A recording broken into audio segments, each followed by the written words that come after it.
তোমার গিল্ডে ঢোকার জন্য আমার কি করতে হবে বলো? একটা ম্যাচ আমি তোমার সাথে খেলবো, তোমাকে বুইয়া তুলতে হবে।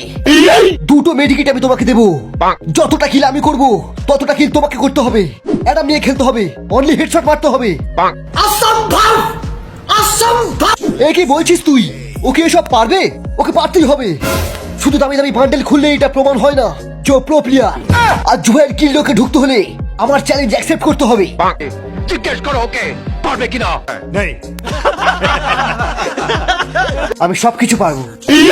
সবকিছু পারবো মানে এটা ফ্যাক্টরির ছাদে বসে ক্যাম্পিং করার মতো নয়, রাশ করতে হবে। আজ্জু ভাই, আমি তোমার সব কথায় রাজি।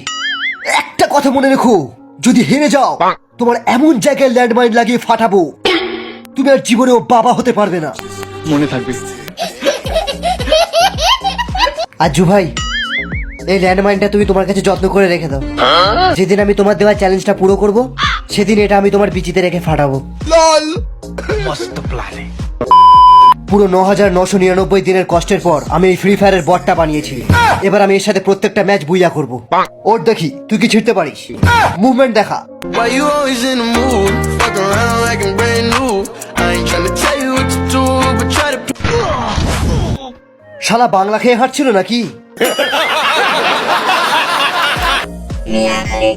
ও ওয়াও, এর পোত পেকে গেছে। ওই শোন, আমি একটা কাস্টম খেলে আসছি, তোরা ততক্ষণ একে কিছু ফ্রি ফায়ারের টিপস এন্ড ট্রিক্স শিখিয়ে দে। কি রে বট, তোর তো নামই বট। গেম প্লে তো বটের মতোই করবি কি? কাস্টমে বোম মারবি, হেভি মজা লাগবে। সব সময় কিল চুরি করবি, বুঝলি? যা, কাস্টমটা হেরে গেলাম রে। একে অনেক টিপস এন্ড ট্রিক্স শিখিয়ে দিয়েছি স্যার। আচ্ছা চল বল দেখি। কি রে শালা বট, বটের মতো খেলিস, কাস্টমে বোম মারিস আর কিল চুরি করিস, শালা বট। শালা কি শেখালি রে তোরা একে?